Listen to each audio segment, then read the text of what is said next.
Welcome to Basement Movie Room on the golf course, the links at Dardenne in Dardenne Prairie, Missouri. So we're back to do a quick review of Mission Impossible Final Reckoning. So let's get initial thoughts here. My initial thoughts is this was not as good as the previous two incantations. That's not even the right word. Incarnations. I like the incantation. Incantations, yeah, we're witches. That's a new word. Yeah, witches. Look it up. Hey, look it up, yeah. But what did you think? Yeah, I mean, it was okay. It was fun. It was long. But I thought part one was way better than part two. Part one's way better. Yeah, which is what this was. It should be Debt Reckoning part two, ultimately. And not a satisfying way to end. They spent too much time, like, looking back. Like, there's all this, like, flashbacks and crap like that. Yeah. And it didn't need it, because if you're watching this movie, in my opinion, you know everything that's happened in those movies. And I guess Dead Reckoning did it a little bit.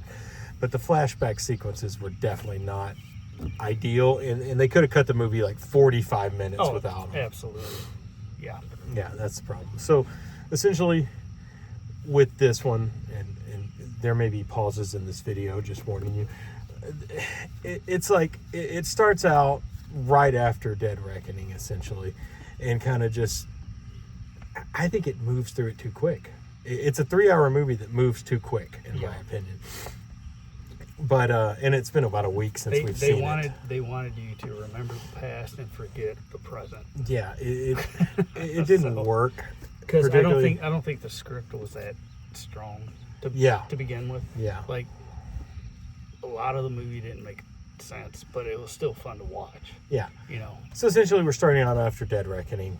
It's the follow-up to them discovering the cruciform key and having the cruciform key and needing to shut down essentially the entity. And there's a lot of argument over, should we shut down the entity? Should we use the entity? That kind of stuff. And it's like, you know what? Just get to the action. Yeah. And the action is the key part of the movie. And I think we spent we spent too much time in the background. And like, I love Esai Morales, who played the main bad guy, Gabriel. But I think he was misused in this movie. I think he became a non-factor in this movie until the very end. He was kind of a factor again. Yeah. But I don't think it made a lot of sense to continue to use him at that point. Yeah. It didn't make a lot of sense to me. But it is entertaining. Luther's back, of course, with an ever-expanding nostril cavity. Yes. And that nose just keeps getting wider and wider. Simon Pegg, of course, back. Ving Rhames, Simon Pegg. He's a cocaine, cocaine. Don't do cocaine with that dealers. Guy. Yeah. Like favorite. Yeah.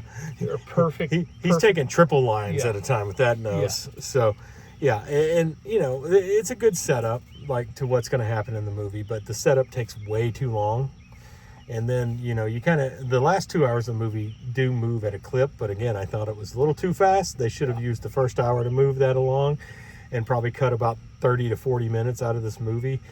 But yeah, I enjoyed it. Yeah, it was still fun. Yeah, it's a lot of fun. Still a lot of fun. Yeah. All right, let's pause. All right, back again. So, yeah, I mean, it's just a big chase sequence between Gabriel and Tom Cruise, Ethan Hunt, and his crew, and basically the U.S. stunt thrown in, the U.S. military and the U.S. president. Yeah, like Nick Offerman in there as well as one of the Secretary General or the head chiefs of staff. Yeah, a great little role for Nick Offerman. He's perfect as a chief of staff. He's not Ron Swanson, but I was hoping he'd be in there like whittling wood or something. Yeah, he should have whittled some wood. But yeah, I mean, I'm not going to get in the plot because honestly, I can't remember the plot. It's been about a week since we've seen it, a week and 2 days, I guess. But yeah, I mean, it's entertaining. That's what matters. I think that's what you want out of a Mission Impossible film. So yeah, I think we just go to rating at this point. Let's go rating. You go first, sir. Are we doing out of 10? Out of 5. That's what I do. I would give it probably Probably a 3. 3. Yeah, I'm gonna give it a.